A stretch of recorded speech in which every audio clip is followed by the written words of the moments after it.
Assalamualaikum warahmatullahi wabarakatuh. Bismillah. Mari kita mulai filosofi pendidikan anak. Malam hari ini kita akan membahas beliau Rabindranath Tagore. Baik, saya lanjutkan. Nah, kalau ini guru ideal.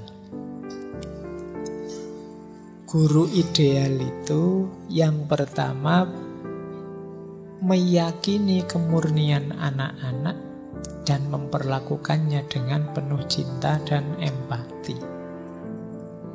Semoga kalau ada yang malam hari ini guru hadir, semoga tidak yang menganggap murid, siswa, anak-anak itu sebagai beban, sebagai tugas saja yang membebani.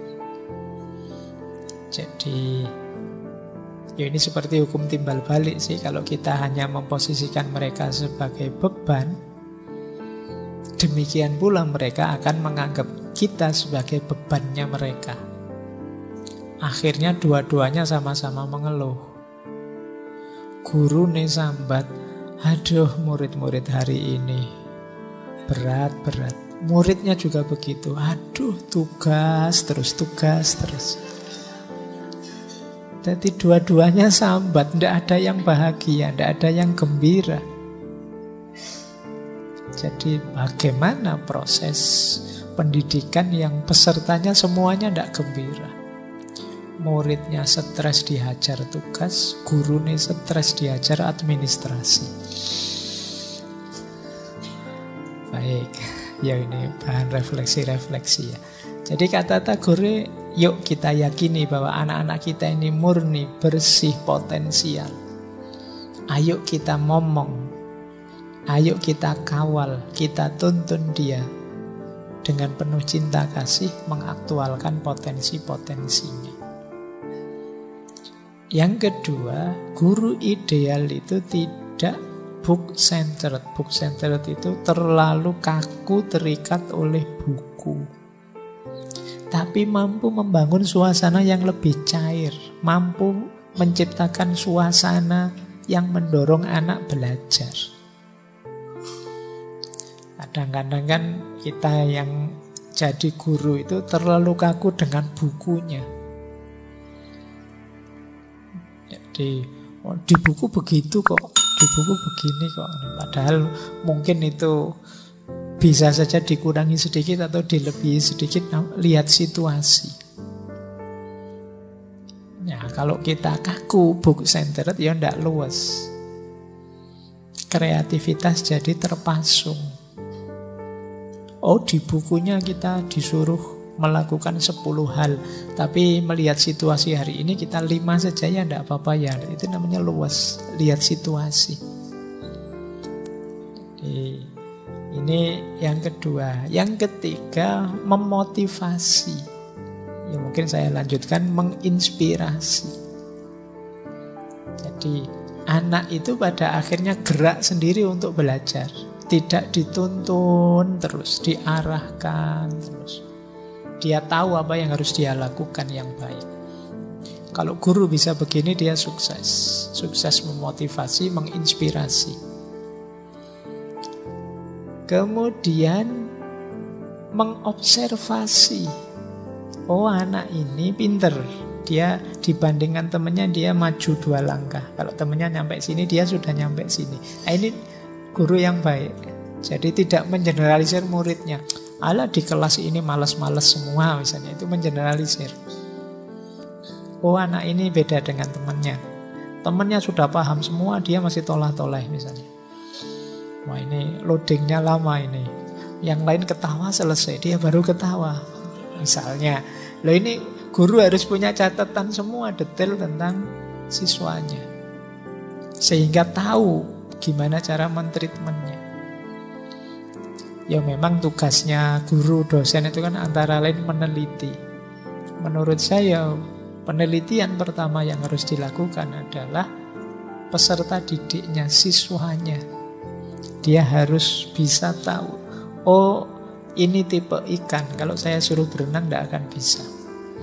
Ini tipe burung, dia canggihnya terbang. Kalau disuruh merangkak dia sulit. Oh, ini tipe. Jadi ngerti tipe masing-masing orang. Oh, anak ini kalau disuruh hafal-hafalan susah, tapi nalarnya jalan. Nah, untuk anak tipe ini mungkin cara mengupgrade, merangsang, memotivasi dia apa? Oh, anak ini sukanya hafalan. Kalau disuruh jawab yang agak nalar, agak kesana kemari dia sulit. Nah, kalau anak ini pinternya ngawur ini jawabnya. Loh, kan juga harus tahu begitu. Nanti treatmentnya beda gitu loh. Ini yang pinternya ngawur biar nulis novel saja lah, biar nulis jadi ya kan bisa begitu. Jadi observer, meneliti. Dan tentu saja luas, bijaksana, teladan, bertanggung jawab, dan orientasinya adalah melayani. Jadi guru ideal itu yang mentalnya melayani. Oke, saya lanjutkan. Murid ideal, kalau ini mungkin standar ya. Murid ideal itu sopan, tertib, bersih, disiplin. Ini jelas ya. Terus ini mungkin penting, menjauh dari hal-hal yang membawa pengaruh negatif. Ini menurut saya tirakat yang harus dijalani setiap murid adalah menjauh dari hal-hal yang membawa pengaruh negatif, siapapun dan apapun. Mungkin yang jadi guru harus ikut membantu, apa dan siapa saja yang harus agak dijauhi dulu. Kemudian mencintai keindahan. Kalau ini mungkin perlu latihannya. Keindahan itu nanti ada penjelasannya di belakang. Jadi kalau di Tagore puncaknya hidup ideal itu justru ada di estetika, di keindahan. Kalau kita bisa memahami kebenaran sebagai keindahan, kebaikan sebagai keindahan, kita mencapai level kemanusiaan yang tinggi. Karena kebenaran, kebaikan nanti tidak jadi beban dalam hidup kita. Ketika kita bisa mencernanya sebagai keindahan. Ada orang tolong menolong, indah ya itu saling membantu. Ada orang memaafkan, indah ya saling memaafkan. Ada orang berani ngomong kebenaran sementara yang lain takut. Kita mencernanya itu indah. Ini sense of beauty kelas tinggi. Kalau di Tagore itu termasuk puncaknya ideal hidup. Jadi peka terhadap keindahan. Peka terhadap keindahan itu tidak sekedar peka terhadap musik, peka terhadap lukisan atau peka terhadap sastra. Bahkan peka pada keindahan itu ya peka terhadap kebenaran, peka terhadap kebaikan, peka terhadap pola-pola logis dan lain sebagainya. Kemudian kebebasan berekspresi, cita-citanya tinggi. Ini penting. Kalau murid kok tidak punya cita-cita atau cita-citanya rendah saja ya, dia tidak akan termotivasi untuk serius dalam belajarnya. Kamu cita-citanya apa mas? Kuliah filsafat? Tidak tahu pak, saya itu saya bingung sendiri ya kenapa kemarin ngambil jurusan filsafat. Oh itu sulit. Dia termotivasi untuk belajar serius. Jadi mendalam dalam ilmunya, wong dia tidak punya harapan apapun di situ. Kemudian murid yang ideal yang mampu mengontrol diri dan bisa berpikir ilmiah. Iya dia perasaannya tajam, peka terhadap keindahan, tapi daya pikirnya tetap daya pikir yang rasional, yang ilmiah. Karakter murid ideal ini harus jadi karakter kita semua, termasuk yang guru. Karena guru ideal adalah guru yang masih merasa murid. Berarti dia masih perlu belajar terus lebih banyak. Jadi kalau rumusnya murid ideal ini sebenarnya untuk kita semua. termasuk yang sudah guru, sudah dosen, bahkan sudah guru besar sekalipun kan tetap harus belajar, tidak boleh berhenti. Jadi makom murid itu makom yang harus kita jalani sepanjang hayat. Tolabul ilmi minal mahdi ilal lahdi. Nah, beliau mengkritik model pendidikan sekolah yang reguler. The regular type of school is a manufacturing. Jadi kata beliau, sekolah yang biasa saya lihat yang reguler itu seperti pabrik. Jadi kenapa seperti pabrik? Didesain untuk memproduksi produk yang sama. Jadi pabrik itu kan begitu. Pabrik gelas memproduksi gelas yang sama.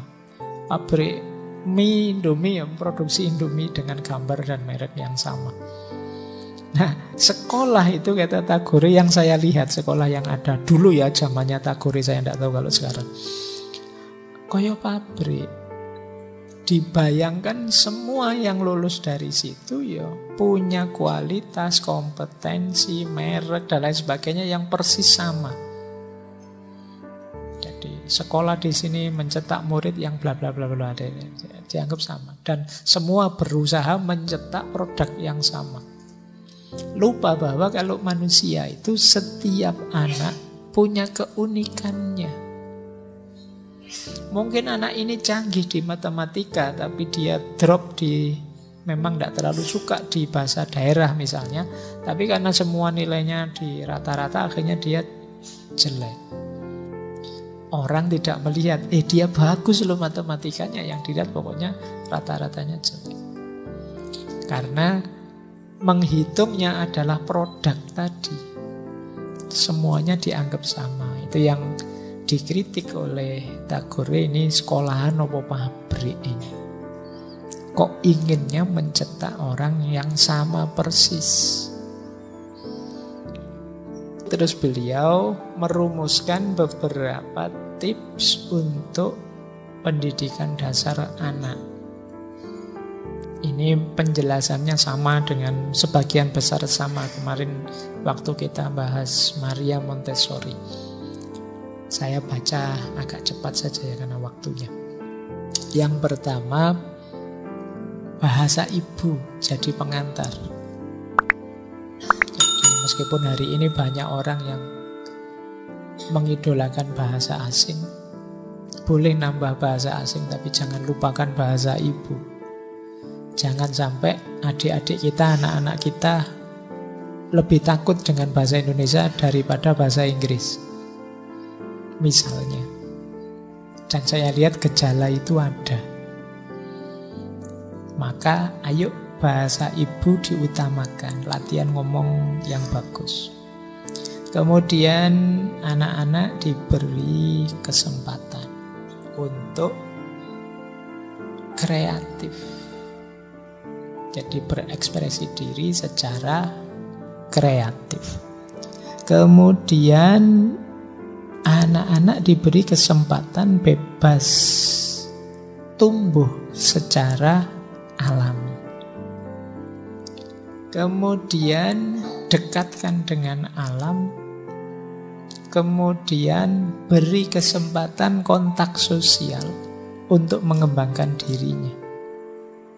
Jadi jangan menutup diri dari pergaulan sosial. Seperti tadi ya, karena butuh kompetensi sosial juga. Biarkan anak bergaul dengan sesamanya, dengan tetangganya, dengan temannya. Ini yang pertama. Terus ini lanjutannya. Anak-anak harus tahu cita-cita, nilai, dan budayanya. Tanamkan sejak dini bahwa ini budaya kita, ini nilai-nilai kita. Jadi biar dia terbentuk sebagai kita. Biar kita tidak kaget nanti saat dia tumbuh, loh itu kok tidak mirip kita. Cara mikirnya, gaya hidupnya. Kalau ini berhubungan dengan identitas nasionalnya, identitas budayanya. Kalau orang Jawa ya kita cetak anak-anak yang Jawani, bukan anak-anak yang takut dengan Jawa dan bahasa Jawa dan budaya Jawa. Kenalkan dia dengan dunia hidupnya. Kemudian anak-anak jangan dipaksa untuk seperti kritik pada guru tadi, book centered. Jadi cara berpikir kaku serba buku. Kenapa? Karena kadang-kadang mungkin dia akan kaget dan stres. Kok jauh dari buku ya? Kenyataan yang saya hadapi. Biarkan pikirannya terbuka, luas menghadapi dinamika yang terjadi di sekelilingnya. Buku jadi rujukan, referensi, tidak masalah. Mungkin juga jadi hafalan. Tapi jangan sampai mereka tergantung buku, apalagi terikat buku. Jadi, terikat buku itu pokoknya di buku begini ya begini. Nah itu agak sulit karena situasi berubah. Realitas tidak sama. Misalnya baru baca bukunya Clifford Gate misalnya. Oh, Islam Jawa itu ada santri priyayi abangan. Nanti kemana-mana ini kira-kira santri priyayi apa abangan yo. Kalau ini santri priyayi apa abangan yo. Kalau kabeh mau kamu masukkan di ini, itu namanya terikat buku. Padahal mungkin banyak yang santri juga ndak, priyayi juga ndak, abangan mungkin juga ndak. Setengah-setengah kabeh misalnya. Atau kadarnya beda-beda, atau ada varian lain di luar 4 itu. Nah ini namanya terikat buku. Karena kadang-kadang kalau sudah setia dengan teori itu kan terus apa-apa mau kita pakai kacamata teori itu. Halal apa haram ya? Akhirnya kan wabeh. Ini kacamata halal apa haram ya? Ini laptop halal apa haram ya? Kita semuanya dipakai framework itu. Padahal mungkin itu ya dalam konteks fikih atau hukum Islamnya, berarti hal-hal yang berhubungan dengan hukum. Nah, ini yang penting. Jadi jangan book center. Terus yang ketiga kebebasan, dan yang keempat itu tadi ya, mendidik anak terbuka untuk bersaudara, bergaul dengan siapa saja. Ini kesadaran internasional. Ini menurut saya quote menarik. Love does not claim possession, but gives freedom. Ini untuk anak-anak ya, jangan untuk anumu.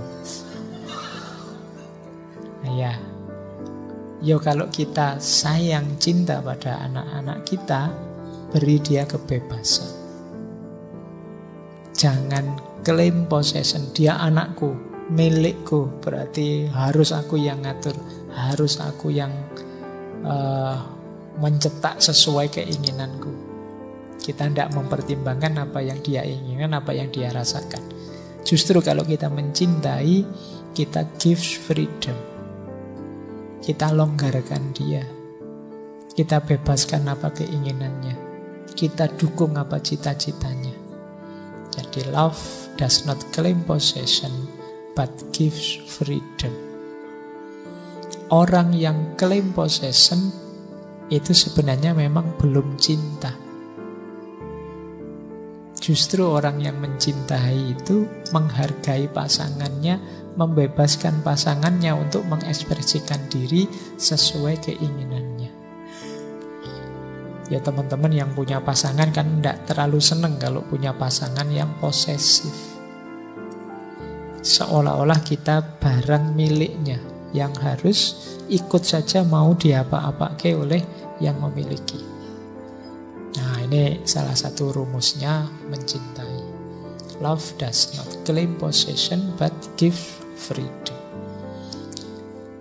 Baik, kalau ini tadi sudah sedikit saya jelaskan. Jadi puncaknya tujuan hidup adalah keindahan. Manusia itu disebut paripurna kalau bisa mencerna keindahan sebagai segala hal yang ada di sekelilingnya sebagai keindahan.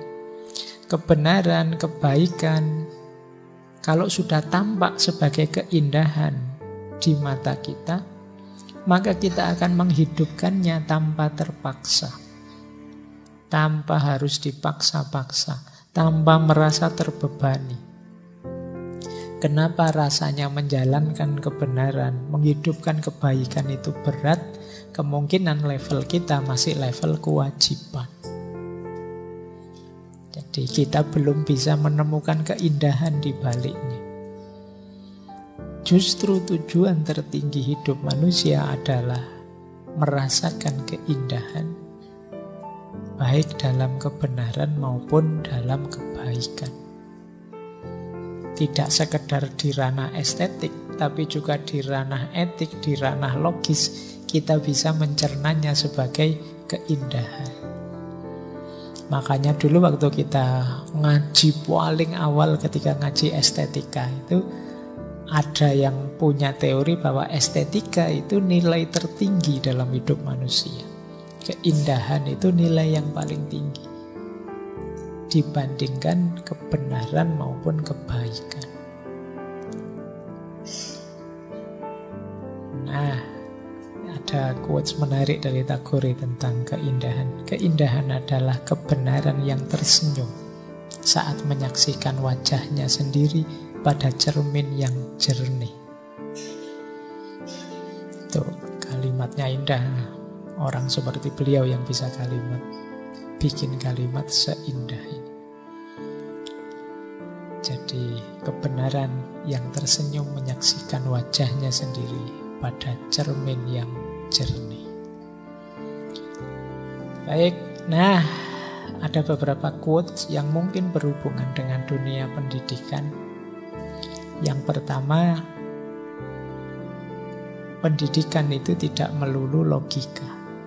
Kata Tagore, pemikiran yang melulu logika itu seperti pisau yang melulu logam saja. Ia akan membuat berdarah tangan yang memegangnya. Kalau semua mau kita olah dengan akal, kita akan sulit sendiri. Karena dalam hidup ini ada banyak hal yang kita menangkapnya bisanya tidak pakai akal. Misalnya yang berhubungan dengan nurani, yang berhubungan dengan naluri, yang berhubungan dengan mungkin intuisi dan banyak hal yang lain. Saya dengan kalian ini misalnya, mungkin secara logika, Pak, itu materinya masih kurang panjang, kurang detail. Secara logika. Tapi kalau usul logismu itu saya turuti, ngajine bisa sampai jam 12, jam 1. Nah, tidak manusiawi. Hati nuraninya mana Pak Faiz itu ngaji berjam-jam. Jadi nangkepnya pakai hati nurani. Jadi ngaji ini yo ada logiknya, ada hati nuraninya.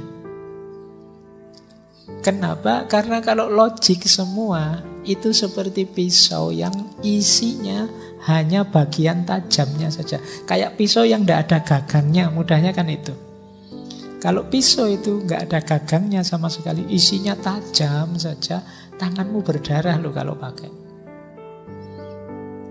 Ya memang pemikiran harus tajam, tapi hidup ini kalau hanya dihadapi dengan yang tajam saja, khawatirnya tanganmu berdarah nanti. Karena kita perlu juga bagian pemegangnya, bagian yang kita pegang, yang tidak tajam. Justru yang menyelamatkan kita ternyata bagian yang tidak tajam ini.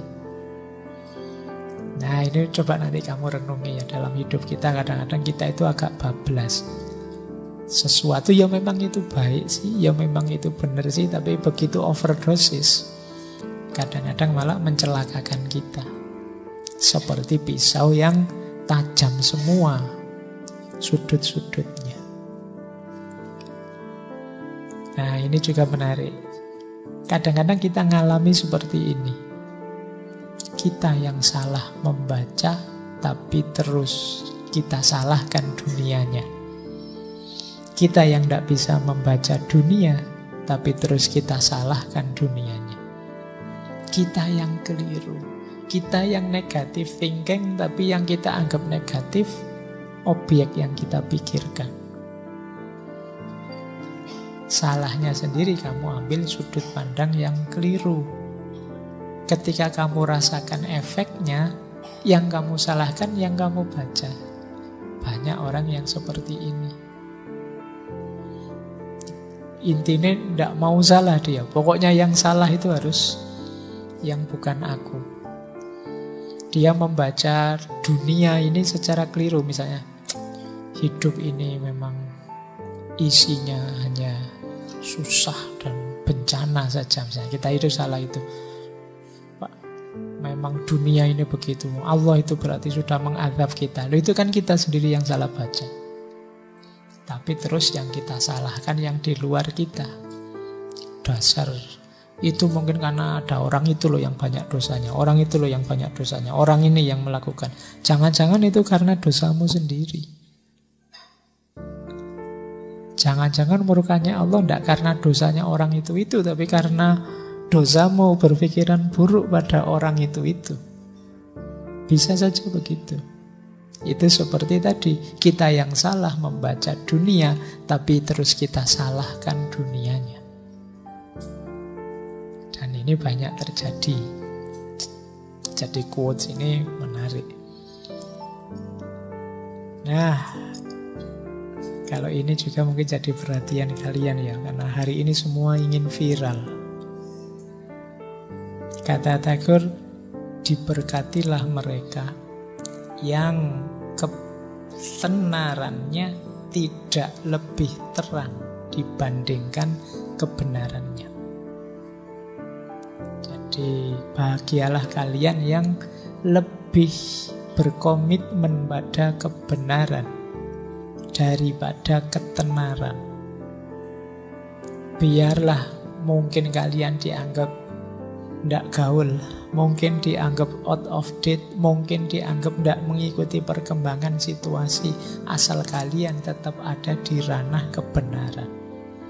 Tidak viral, tidak apa-apa, tidak terkenal, tidak apa-apa, tidak tenar juga tidak apa-apa. Punya postingan yang melike 2, itu pun kamu sendiri sama teman sak kamarmu. Tidak apa-apa, asal itu kebenaran. Daripada yang melike banyak sekali tapi itu tipuan, hoax saja, prank saja, atau pura-pura kepalsuanmu saja. Tetap bahagialah. Jadi bahagialah, diberkatilah mereka yang ketenarannya tidak lebih terang dibandingkan kebenarannya. Mungkin ini terakhir. It is very simple to be happy. Untuk bahagia itu sederhana. Tapi untuk sederhana itu yang sulit. Jadi kata Tagore, but it is very difficult to be simple. Jadi kan banyak orang bilang, bahagia itu sederhana kok Pak. Iya, tapi sederhana itu sulit. Pikiranmu selalu bikin ruwet. Jadi kan ada quote yang lain itu kan, manusia itu selalu bikin ruwet hal-hal sederhana. Wong simpel saja loh, tapi dibikin ruwet. Jadi dipikir jadi tidak karu-karuan. Wong sekedar misalnya ngajinya biasanya jam 10 selesai, kok ini jam 10 lebih 5 ya Pak?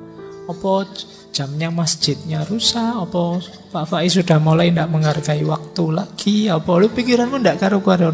Mbak wis simple, oh ya telat 5 menit selesai, ya sudah. Gitu kan bisa, pokoknya tidak ada efeknya apa-apa. Tapi pikiranmu tidak karu-karuan. Itu yang disebut untuk sederhana itu ternyata tidak mudah. Iya sih, bahagia itu sederhana, tapi untuk sederhana tidak mudah. Kenapa? Kita selalu bikin ruwet barang-barang sederhana. Kan kita kan sering bilang misalnya, ya sudahlah kalau kamu dukung tokoh A ya dukunglah, dukung tokoh B ya dukunglah, biasa sajalah orang beda pilihan. Sang sederhana begitu, tapi kan jadi ruwet, tidak karu-karuan. Seperti hari ini kan itu orang yang ini kubu sana, kubu sini. Itu kan sebenarnya simpel saja ya. Yang satu belo sana, yang satu lebih suka yang ini, selesai. Tidak harus dipikir terlalu rumit. Ya nanti tinggal total-totalan siapa yang mendukung lebih banyak, kan itu saja. Tapi sampai hari ini kita sudah mulai stres. Acaranya masih tahun depan. Yang itu masih belum jelas juga. Nah, itu yang dimaksud. It is very simple to be happy, but it is very difficult to be simple. Manusia ternyata tidak sederhana. Itulah mengapa dia sulit bahagia. Saya kira itu materi malam hari ini.